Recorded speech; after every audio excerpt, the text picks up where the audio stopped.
German DAX. Now, we didn't at yesterday's low quite get to the fib we were looking for. I was hoping we were going to get a small 4-5. Well, in actual fact, we've got something slightly different. Off this 4, we've got what looks to me like a 1, 2, 3. This should be a last small 4 and then a small 5. 12,190, the 887.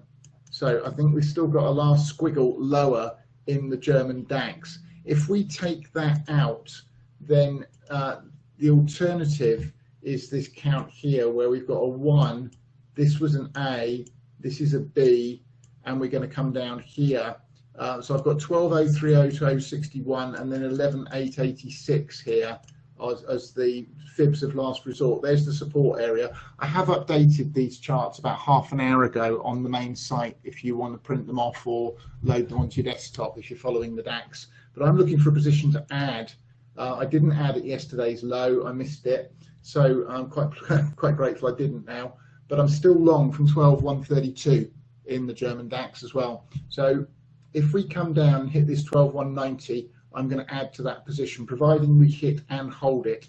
So I'm just looking for that last squiggle to the downside in the German DAX.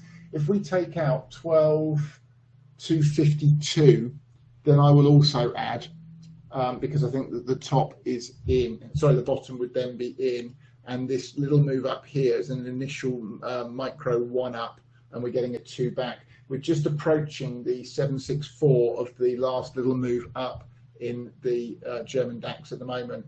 Now, UK FTSE, if I go to the hourly, we've finally taken out the upper support, we've taken out this low, we now need to take this one out here, the 75.09 and then 74.90, and then we should get our final drop at long bloody last in the FTSE into the 73.67 fib that we've been looking for.